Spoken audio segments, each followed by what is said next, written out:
ഏറ്റവും ബഹുമാനാദരവുകൾ നിറഞ്ഞ ഉപ്പമാര്, ഉമ്മമാര്, സഹോദരിമാര്, സഹോദരന്മാര്, ജ്യേഷ്ഠാനുജന്മാർ, അല്ലാഹു സുബ്ഹാനഹു വ തആല നാം ഇങ്ങനെ ഒരു സംഗമം ഒരുമിച്ച് കൂട്ടുമ്പോൾ നമ്മുടെ പിതാക്കന്മാരായിട്ടുള്ള ആളുകൾ അവരുടെ ഖബറാന്തരങ്ങളിൽ കിടന്നുകൊണ്ട് സന്തോഷിക്കുന്നു എന്ന് നാം മനസ്സിലാക്കേണ്ടതുണ്ട്. അല്ലാഹു സുബ്ഹാനഹു വ തആല അവരുടെ ഖബർ ജീവിതം സന്തോഷത്തിലാക്കുമാറാവട്ടെ. എല്ലാവിധ സ്വർഗീയാനുഭൂതികളും നൽകുമാറാവട്ടെ.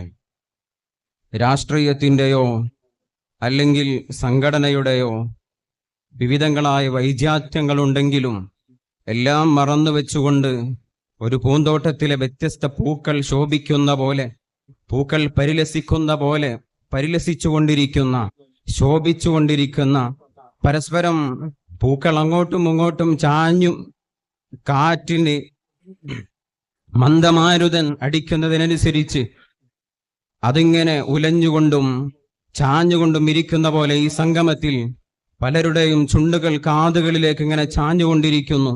പലരും വിവിധങ്ങളായ അനുഭവങ്ങൾ അങ്ങോട്ടും ഇങ്ങോട്ടും പങ്കുവെച്ചുകൊണ്ടിരിക്കുന്നു. കുടുംബത്തെക്കുറിച്ച് പറയുമ്പോൾ നമ്മളൊക്കെ മുഅ്മിനീങ്ങളാണ്. ഞാനൊരു സുദീർഘമായ ഭാഷണത്തിലേക്ക് പ്രവേശിക്കുകയല്ല. സംക്ഷിപ്തമായി ഒന്നോ രണ്ടോ വാക്കുകൾ മാത്രം സൂചിപ്പിച്ചുകൊണ്ട് ഞാൻ അവസാനിപ്പിക്കും. വേദിയിൽ വിവിധ തലത്തിലുള്ള വിവിധങ്ങളായ പ്രോഗ്രാമുകൾ നടക്കാനുണ്ടെന്ന് അറിയിച്ചു. അതുകൊണ്ട് ഞാൻ അതിലേക്ക് പ്രവേശിക്കുകയല്ല. റസൂൽ കരീം സ്വല്ലല്ലാഹു അലൈഹി വസല്ലം അവിടുത്തെ അധ്യാപനത്തിൽ കാണാം, ബുല്ലു അർഹാമക്കും വലൗ ബിസ്സലാം. നിങ്ങൾ നിങ്ങളുടെ കുടുംബ ബന്ധങ്ങളെ അതിനെ നിങ്ങൾ നനവോടെ കൊണ്ടു നടക്കണം എന്ന് പറഞ്ഞാൽ അതിനെ പുലർത്തണം. വലൗ ബിസ്സലാം, ഒരു സലാം പറഞ്ഞുകൊണ്ടാണെങ്കിലും നിങ്ങൾ അതിനെ നനക്കണമെന്ന് ഹബീബ് മുഹമ്മദ് മുസ്തഫ സല്ലല്ലാഹു അലൈഹി വസല്ലം പരിശുദ്ധ ഖുർആനിലൂടെ വഅബ്ദുല്ലാഹ വലാ തുശ്രികൂ ബിഹി ഷൈആ എന്ന് പറഞ്ഞുകൊണ്ട് സൂറത്തുൻ നിസായിലൂടെ അല്ലാഹു സുബ്ഹാനഹു വ തആല പറഞ്ഞു, വബിൽ വാലിദൈനി ഇഹ്സാന വബിദിൽ ഖുർബാ വൽ യതാമ വൽ മസാകീൻ. അല്ലാഹു സുബ്ഹാനഹു വ തആലയോട് മാത്രം ആരാധനകൾ അർപ്പിക്കണമെന്നും മാതാപിതാക്കളോട് നല്ല ഗുണം ചെയ്യണമെന്നും ഉടനെ പറഞ്ഞു. കുടുംബ ബന്ധം അത് ഊട്ടി ഉറപ്പിക്കേണ്ടതാണ്. അത് കഴിഞ്ഞിട്ടാണ് മറ്റുള്ള യതീമക്കളെ പോലും അവരെ പോലും പരിഗണിക്കേണ്ടത്. കുടുംബ ബന്ധത്തെ പറഞ്ഞതിന് ശേഷം, കുടുംബക്കാർക്ക് നൽകേണ്ട ഇഹ്സാൻ ചെയ്തതിന് ശേഷം, അവർക്ക് ചെയ്യേണ്ട നന്മകൾ ചെയ്തതിന് ശേഷമാണ് പരിശുദ്ധ ഖുർആനിലൂടെ യതീമിനെയും അഗതികളെയും അനാഥരെയും അല്ലാഹു സുബ്ഹാനഹു വ തആല എടുത്തു പറഞ്ഞത്. അതുകൊണ്ട് നമ്മുടെ കുടുംബം, ഞാൻ സുദീർഘമായ ഭാഷണത്തിലേക്ക് ഇറങ്ങി പുറപ്പെടുകയില്ല. നമുക്കറിയാം, മദീന പള്ളിയിൽ ഹബീബ് മുഹമ്മദ് മുസ്തഫ സല്ലല്ലാഹു അലൈഹി വസല്ലം ആ മദീന പള്ളിയുടെ നേരെ എതിർവശത്തുള്ളതായ ഒരു വിശാലമായ തോട്ടമുണ്ടായിരുന്നു. ആ തോട്ടത്തിന്റെ ഉടമയാണ് അബൂ തൽഹ റളിയല്ലാഹു അൻഹു. അബൂ തൽഹ റളിയല്ലാഹു അൻഹു മദീനയിലെ ഏറ്റവും വലിയ ധനാഢ്യനാണ്. ധാരാളം തോട്ടങ്ങളുള്ള അല്ലാഹുവിന്റെ റസൂലിന്റെ അനുചരനാണ് അബൂ തൽഹ റളിയല്ലാഹു അൻഹു. അവിടുന്ന് പരിശുദ്ധ ഖുർആനിലൂടെ സൂക്തം അവതരിച്ചു, ലൻ തനാലുൽ ബിർറ ഹത്താ തുൻഫിഖൂ മിമ്മാ തുഹിബ്ബൂൻ. നിങ്ങൾ ഏറ്റവും ഇഷ്ടപ്പെട്ടതായ നിങ്ങളുടെ സ്വത്ത് നിങ്ങൾ ചെലവഴിക്കുന്നത് വരെ നിങ്ങൾ ബിർറിനെ ഒരിക്കലും എത്തിക്കൂല. പരിശുദ്ധ ഖുർആൻ ഏറ്റവും ഇഷ്ടപ്പെട്ടതിനെ നിങ്ങൾ സ്വതക്ക ചെയ്യണമെന്ന് ഹബീബ് മുഹമ്മദ് മുസ്തഫ സല്ലല്ലാഹു അലൈഹി വസല്ലം തങ്ങൾക്ക് റൂഹുൽ ഖുദ്സ് ജിബ്രീൽ അലൈഹി സ്വലാത്തു വസ്സലാം അങ്ങനെ ഒരു ആയത്ത് റസൂലുള്ളാഹി സ്വല്ലല്ലാഹു അലൈഹി വസല്ലം തങ്ങൾക്ക് ദിവ്യബോധനത്തിലൂടെ വന്നപ്പോ അബൂ തൽഹ റളിയല്ലാഹു അൻഹുവിന്റെ ആ തോട്ടത്തിലേക്ക് റസൂൽ കരീം സ്വല്ലല്ലാഹു അലൈഹി വസല്ലം നിസ്കാരാനന്തരം ആ തോട്ടത്തിന്റെ നടുവിലൂടെ ഒഴുകിക്കൊണ്ടിരിക്കുന്ന അരുവിയിൽ നിന്ന് ആ കുടിനീര് റസൂൽ കരീം സ്വല്ലല്ലാഹു അലൈഹി വസല്ലം രുചിക്കാറുണ്ട്. അബൂ തൽഹ റളിയല്ലാഹു അൻഹു ആയത്തിറങ്ങിയപ്പോൾ ഉടനെ പറഞ്ഞു, ഞാൻ എന്റെ ആ തോട്ടം അതാ ഫഇന്നഹ സദഖത്തുൽ ലില്ലാഹി തആല, അത് മുഴുവനും അല്ലാഹുവിനേക്ക് സ്വതക്കയാണെന്ന് ഹബീബ് മഹാനരായ അബൂ തൽഹ റളിയല്ലാഹു അൻഹു പറഞ്ഞപ്പോ അല്ലാഹുവിന്റെ റസൂൽ കരീം സ്വല്ലല്ലാഹു അലൈഹി വസല്ലം ബഖീൻ ദാലിക മാലുൽ റാബിഹ്, അത് നല്ല പ്രോഫിറ്റബിൾ വെൽത്ത് ആണ്, ഏറ്റവും നല്ല ലാഭകരമായ സ്വത്താണെന്ന് റസൂൽ കരീം സ്വല്ലല്ലാഹു അലൈഹി വസല്ലം തങ്ങൾ പറഞ്ഞിട്ട് അല്ലാഹുവിന്റെ റസൂൽ പറഞ്ഞു, വ ഇന്നി അറാ അൻ തജഅലഹ ഫിൽ അഖറബീൻ. അത് അല്ലാഹുവിന്റെ റസൂൽ കരീം സ്വല്ലല്ലാഹു അലൈഹി വസല്ലം തങ്ങളോട് നിങ്ങൾക്ക് ഇഷ്ടമുള്ളവർക്ക് സ്വതക്ക ചെയ്യാമെന്ന് അബൂ തൽഹ റളിയല്ലാഹു അൻഹു ഏറ്റവും വിശാലമായി കിടക്കുന്ന പറമ്പ് തോട്ടം അല്ലാഹുവിന്റെ റസൂലിനോട് ഓഫർ പറഞ്ഞപ്പോ അല്ലാഹുവിന്റെ റസൂല് പറഞ്ഞു, ആയിട്ടില്ല, അത് നല്ല പ്രോഫിറ്റബിൾ ആണ്. എന്നിട്ട് പറഞ്ഞു, അത് നിങ്ങളുടെ ഏറ്റവും അടുത്ത റിലേഷൻസ് അവർക്കാണ് നിങ്ങൾ അത് സ്വതക്ക ചെയ്യേണ്ടത്. അങ്ങനെ അബൂ തൽഹ റളിയല്ലാഹു അൻഹു ഖസ്സമഹ ബൈന ഫി അഖാരിബിഹി വബനി അമ്മിഹി. അബൂ തൽഹ റളിയല്ലാഹു അൻഹു തന്റെ കുടുംബത്തിൽ അത് ചെലവഴിക്കുന്നത് അതിനെ വിശദീകരിച്ചുകൊണ്ട് മഹാന്മാർ മുഹദ്ദിസീങ്ങൾ രേഖപ്പെടുത്തുന്നത് കാണാം. കുടുംബത്തിൽ ഒരു സ്വതക്ക ചെയ്യുമ്പോൾ അത് 2 സ്വതക്കകളാണ്. ഒന്ന് സ്വതക്കക്കുള്ള പ്രതിഫലം എന്ന് മാത്രമല്ല, മറ്റൊരു സ്വതക്ക എന്ന് പറഞ്ഞാൽ അല്ലെങ്കിൽ മറ്റൊരു പ്രതിഫലം എന്ന് പറഞ്ഞാൽ അത് സിലത്തുർ റഹിം. നാം കുടുംബത്തിലുള്ള അല്ലാത്തവർക്ക് സ്വതക്ക ചെയ്യുമ്പോൾ അത് ഒരു സ്വതക്കയാണെങ്കിൽ, കുടുംബത്തിൽ സ്വതക്ക ചെയ്യുമ്പോൾ അത് 2 സ്വതക്കയാണെന്ന് ഹബീബ് മുഹമ്മദ് മുസ്തഫ. ഞാൻ നേരത്തെ സൂചിപ്പിച്ച ആയത്തിലൂടെ അല്ലാഹു സുബ്ഹാനഹു വ തആല ഉടനെ പറഞ്ഞു, വബിൽ വാലിദൈനി ഇഹ്സാന, മാതാപിതാക്കളെ കൊണ്ട് തുടങ്ങണം. അള്ളാന്റെ ഹബീബ് മുഹമ്മദ് മുസ്തഫ സല്ലല്ലാഹു അലൈഹി വസല്ലം നിങ്ങൾക്ക് ധാരാളം സൂക്തങ്ങൾ പരിശുദ്ധ ഖുർആനിലൂടെ അതുമായി ബന്ധപ്പെട്ട് അവതരിപ്പിച്ചിട്ടുണ്ട്. നേരത്തെ മുഖ്യപ്രഭാഷണത്തിലും ഉദ്ഘാടന ഭാഷണത്തിലും എല്ലാം സൂചിപ്പിച്ചു, ഞാൻ അതിലേക്ക് ഇറങ്ങി ചെല്ലുകയല്ല. പരിശുദ്ധ ഖുർആനിലൂടെ വഖ്ഫിദ് ലഹുമാ ജനാഹദ്ദുല്ലി, എളിമയുടെ, താഴ്മയുടെ, റഹ്മത്തിനാലുള്ള, കാരുണ്യത്തിനാലുള്ള ചിറകുകൾ അവർക്ക് വിരിച്ചു കൊടുക്കണം, ചിറകുകൾ താഴ്ത്തി കൊടുക്കണം. ഒരു പക്ഷി തന്റെ കുഞ്ഞിനെ തന്നിലേക്ക് അടുപ്പിക്കുന്നത് എങ്ങനെയാ? തന്നിലേക്ക് ഇങ്ങനെ ആ ചിറകിന്റെ ചോട്ടിലേക്ക് ഇങ്ങനെ അടുപ്പിക്കും. അതിന്റെ അർത്ഥം എന്താ? ആ കുഞ്ഞിനെ നല്ല തെർബിയത്തോടെ കൊണ്ടു നടക്കാം. അതുപോലെ മാതാപിതാക്കളെ നല്ല തെർബിയത്തോടെ കൊണ്ടു നടക്കണമെന്ന് പരിശുദ്ധ ഖുർആൻ. അല്ലെങ്കിൽ ഒരു പക്ഷി, ആ പക്ഷി പറക്കുമ്പോഴാണ് ചിറകുകൾ പൊക്കുക. ചിറകുകൾ പൊക്കുക എന്ന് പറഞ്ഞാൽ ഉയർച്ചയിലേക്ക് പൊങ്ങുക. ആ ചിറകുകൾ താഴ്ത്തുക എന്ന് താഴ്ത്തല്, ആ ചിറകുകൾ താഴ്ത്തുമ്പോൾ അവർ താഴേക്ക് ഇറങ്ങി വരും. ആ താഴേക്ക് ഇറങ്ങി വരുന്നതിനെ കുറിച്ച്, ആ തവാലുവിനെ കുറിച്ചാണ് പരിശുദ്ധ ഖുർആനിലൂടെ പറഞ്ഞത്.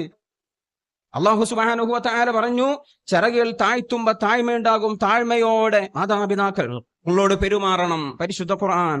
ഞാൻ അവസാനിപ്പിക്കുകയാണ് ഈ ഒരു വേളയിൽ. വഅൻദിർ അശീറതകൽ അഖ്റബീൻ, ഹബീബ് മുഹമ്മദ് മുസ്തഫ സല്ലല്ലാഹു അലൈഹി വസല്ലം തങ്ങളോട് പരിശുദ്ധ ഖുർആൻ തന്റെ അശീറത്തിനോട് വിളിച്ചുകൂട്ടിയിട്ട് ധാരാളം ഇൻസാർ ചെയ്യണം, മുന്നറിയിപ്പ് നൽകണം. ഈ ഒരു സംഗമത്തിൽ എനിക്ക് പറയാനുള്ള ഒരു ഇൻസാർ, ഈ ഒരു സന്ദർഭോചിതമായിട്ട് ഞാനൊരു ഇൻസാർ.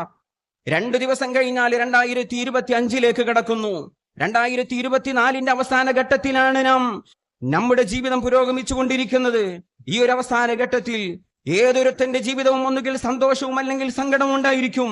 നേട്ടങ്ങൾ, പ്രോഫിറ്റുകൾ വരുമ്പോൾ അവൻ സന്തോഷിക്കും. സങ്കടങ്ങൾ വരും, കോട്ടങ്ങൾ അല്ലെങ്കിൽ നഷ്ടങ്ങൾ വരുമ്പോൾ.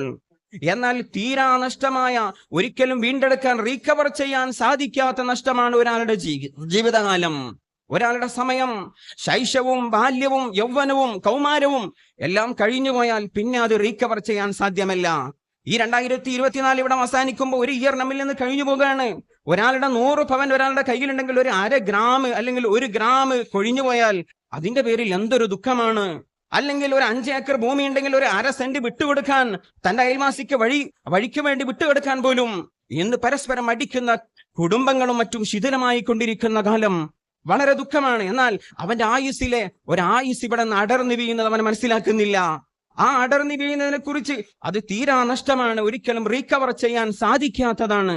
നമ്മൾ ബിസിനസ് നടത്തുന്ന ആളുകള് അക്കൗണ്ടിങ് ഇയർ അല്ലെങ്കിൽ ഫിനാൻഷ്യൽ ഇയർ അവസാനിക്കുമ്പോ ബാലൻസ് ഷീറ്റും പ്രോഫിറ്റ് ആൻഡ് ലോസ് അക്കൗണ്ടും അതുപോലെ ട്രയൽ ബാലൻസും എല്ലാം ഉണ്ടാക്കാറുണ്ട്. എന്തിനാണത്? നെക്സ്റ്റ് ഇയർ എങ്ങനെ റീകവർ ചെയ്യാം, എങ്ങനെ നെക്സ്റ്റ് അവർ ഓപ്പണിംഗ് സ്റ്റോക്ക് എങ്ങനെ നമ്മൾ സ്റ്റാർട്ട് ചെയ്യണം, പ്രോഫിറ്റിലാണോ ലോസിലാണോ നമ്മുടെ ബിസിനസ് മുന്നോട്ട് പോകുന്നത്. ആ ഒരു ബിസിനസിനെ ഇബ്നുൽ ജൗസി റളിയല്ലാഹു അൻഹു ജീവിതത്തിന്റെ ഓരോ നാളുകൾ കഴിയുന്നതിനെ ഇതിനോട് ഉപമിച്ചത് കാണാം. ഓരോ ജീവിതത്തിന്റെ ഓരോ ആഴ്ചകളും മാസങ്ങളും ജീവിതത്തിന്റെ ഈ ഒരു പ്രയാണത്തിലുള്ള വഴിത്താവളങ്ങളാണ്. ആ താവളങ്ങളിൽ ഇങ്ങനെ ഇലാ റബ്ബിഹിയുള്ള മുസാഫിറാണെന്ന് മഹാനവറുകൾ പറയുന്നത് കാണാം. റബ്ബിലേക്കുള്ള യാത്ര ചെയ്തുകൊണ്ടിരിക്കുകയാണ്. തീർച്ചയായും ഞാൻ അവസാനിപ്പിക്കുകയാണ്. ഈ ഒരു വേളയിൽ ഉമർ ഇബ്നുൽ ഖത്താബ് റളിയല്ലാഹു അൻഹു ഇവിടുന്ന് പഠിപ്പിച്ചു, ഹാസിബു അൻഫുസകും ഖബല അൻ തുഹാസബു. ഇങ്ങനെ ഒരു ഇയർ കഴിയുമ്പോൾ അടുത്ത ഇയറിലേക്ക് പ്രവേശിക്കുമ്പോൾ ആ രാത്രിയുടെ 12 മണി AM പ്രതീക്ഷിച്ചുകൊണ്ട് ആനന്ദ നൃത്തമാടിക്കൊണ്ട് മദ്യവും അതുപോലെ ലഹരി മരുന്നുകളും നുണയുന്നതായ ഒരു അവസ്ഥ. ഒരിക്കലും അതുമായി ബന്ധപ്പെട്ട ഒരു പാർട്ടിയിലേക്കോ അല്ലെങ്കിൽ അതുമായി ബന്ധപ്പെട്ടുള്ള ഒരു പ്രവണതകളിലേക്കോ നമ്മുടെ കുടുംബത്തിൽ നിന്ന് ഒരാൾ പോലും പോവാൻ പാടില്ല. തീർച്ചയായും ഒരു ഉദാഹരണം ഞാൻ പറയുകയാണ്. ആ ഒരു പരിപാടികൾ അല്ലെങ്കിൽ നമ്മുടെ മക്കളെ നമ്മൾ വളരെയധികം ശ്രദ്ധിക്കേണ്ടത് കൂടിയാണ്. നമ്മുടെ ഈ പാരിപ്പറമ്പൻ ഈ കുടുംബത്തിൽ ഒരാൾ പോലും അങ്ങനെയുള്ള പരിപാടിയിൽ ഒരിക്കലും പങ്കെടുക്കാൻ പാടില്ല, അല്ലെങ്കിൽ അതിൽ ഒരിക്കലും നമ്മൾ പങ്കുകൊള്ളാൻ പാടില്ല. കാരണം നിങ്ങളുടെ ശരീരത്തെ ഹിസാബ് ചെയ്യാനുള്ള വേളയാണ് ഈ 2024 കഴിയുമ്പോ എന്ന് മഹാനായ ഉമർ ഇബ്നുൽ ഖത്താബ് റളിയല്ലാഹു അൻഹു പറയുന്നത് കാണാം. എന്നിട്ട് അതിന്റെ അവസാനത്തിൽ പറയുന്നുണ്ട് ഫഇന്നഹു അഹ്വനു അലൈക്കും ഫിൽ ഹിസാബി അൻ തുഹാസിബു അൻഫുസകുമുൽ യൗം. നാളെ മഹ്ശറാവൻ സഭയിൽ നിങ്ങളെ ഹിസാബ് ചെയ്യുന്നതിന് മുമ്പ് ഇവിടെ ദുനിയാവിൽ വെച്ചുകൊണ്ട് ഹിസാബ് ചെയ്യുമ്പോ, ഇവിടെ ഈ നാളിൽ നിങ്ങൾ ഹിസാബ് ചെയ്യുമ്പോ അത് നിങ്ങൾക്ക് അവിടെയുള്ള ഹിസാബിന് ഏറ്റവും ലളിതമായിരിക്കുമെന്ന് മഹാനവറുകൾ അവിടുന്ന് രേഖപ്പെടുത്തിയത് കാണാം. ഞാൻ അവസാനിപ്പിക്കുകയാണ്. ഈ ഒരു കുടുംബ സംഗമം അല്ലാഹു സുബ്ഹാനഹു വ തആല നമ്മിൽ നിന്ന് സ്വീകരിക്കുമാറാവട്ടെ. ഈ ഒരു കുടുംബത്തിന്റെ ചേർച്ച എന്ന് പറയുമ്പോ അള്ളാന്റെ ഹബീബ് മുഹമ്മദ് മുസ്തഫ സല്ലല്ലാഹു അലൈഹി വസല്ലം പരിശുദ്ധ ഖുർആൻ അതിനെയെല്ലാം ഇത്തിബാ, അതിനെയെല്ലാം അനുധാവനം ചെയ്തുകൊണ്ടുള്ള ഏറ്റവും വലിയൊരു അമലു സ്വാലിഹാണ്. ചിലര് കരുതി വെച്ചിട്ടുണ്ട് ഒരുപാട് നിസ്കരിച്ച് ഒരുപാട് നോമ്പോറ്റ് അങ്ങനെയുള്ള കർമ്മങ്ങൾ ചെയ്താലാണ് വലിയ സ്ഥാനത്തെത്താൻ. എന്നാൽ അള്ളാന്റെ ഹബീബ് മുഹമ്മദ് മുസ്തഫ തങ്ങൾ പറഞ്ഞു, അക്മലുൽ മുഅ്മിനീന ഈമാനൻ അഹ്സനുഹും ഖുലുഖാ. നല്ല സ്വഭാവമുള്ള ആളുകളാണ് ഈമാൻ ഏറ്റവും പെർഫെക്റ്റ് ആയിട്ടുള്ളവർ, ഏറ്റവും ഹൈ ലെവലിലുള്ളവരെന്ന് ഹബീബ് മുഹമ്മദ് മുസ്തഫ, കാമിലായ രീതിയിലുള്ളവരെന്ന് റസൂൽ സല്ലല്ലാഹു അലൈഹി വസല്ലം നമ്മെ പഠിപ്പിക്കുന്നുണ്ട്. അതുകൊണ്ട് ലാ തഹ്ഖിറന്ന മിനൽ മഅറൂഫി ശൈആ, ഇതുപോലെയുള്ള സംഗമങ്ങൾ ഇതിനെ ഒരു നിസ്സാരവൽക്കരിക്കേണ്ട ഒന്ന് അല്ല, അത് മഅറൂഫായ സംഗതിയാണ്. ഹബീബ് മുഹമ്മദ് മുസ്തഫ സല്ലല്ലാഹു അലൈഹി വസല്ലം അവിടുത്തെ അധ്യാപനമാണ്. അവിടുത്തെ ശത്രുക്കൾ പോലും അള്ളാന്റെ റസൂലിന്റെ വിശേഷണം പറഞ്ഞപ്പോ എടുത്തു പറഞ്ഞ അബൂ സുഫിയാൻ ഹിർക്കൽ രാജാവിന്റെ മുമ്പിൽ വെച്ചുകൊണ്ട് അള്ളാന്റെ റസൂൽ കരീം സല്ലല്ലാഹു അലൈഹി വസല്ലം തങ്ങളെ കുറിച്ച് പറഞ്ഞ ഏറ്റവും പ്രധാനപ്പെട്ട ഒരു കാര്യമാണ് അള്ളാന്റെ റസൂൽ കരീം സല്ലല്ലാഹു അലൈഹി വസല്ലം സിലത്ത് കൊണ്ട് കൽപ്പിക്കുന്നവരായിരുന്നു എന്നും ഖതീബ് മിമ്പറിൽ നിന്ന് വിളിച്ചു പറയുന്നുണ്ട്. ഇന്നല്ലാഹ യഅ്മുറു ബിൽ അദ്ലി വൽ ഇഹ്സാൻ വ ഈതാഇ ദിൽ ഖുർബാ. അടുത്ത കുടുംബക്കാർക്ക് നിങ്ങൾ കൊടുക്കേണ്ടത് നൽകണമെന്ന് എന്നും ഖതീബ് മിമ്പറിൽ നിന്ന് വിളിച്ചു പറഞ്ഞുകൊണ്ടിരിക്കുന്നുണ്ട്. അല്ലാഹു സുബ്ഹാനഹു വ തആല നമ്മുടെ ഈ സംഗമം സ്വീകരിക്കുമാറാവട്ടെ. നമ്മിൽ നിന്ന് മൺമറഞ്ഞു പോയ ആളുകൾ അല്ലാഹു സുബ്ഹാനഹു വ തആല അവരുടെ ഖബർ വെളിച്ചമാക്കുമാറാവട്ടെ. ഈ ഒരു അമലു സ്വാലിഹ് അവരുടെ എല്ലാം ഖബറിലേക്ക് അല്ലാഹു സുബ്ഹാനഹു വ തആല ഇതിന്റെ മിസ്ല സവാബ് എത്തിച്ചു കൊടുക്കുമാറാവട്ടെ. ഞാൻ അവസാനിപ്പിക്കുന്നു. വാഖിറു ദഅവാന അൽഹംദുലില്ലാഹി റബ്ബിൽ ആലമീൻ. അസ്സലാമു അലൈക്കും വറഹ്മത്തുള്ളാഹി തആല വബറകാതുഹു.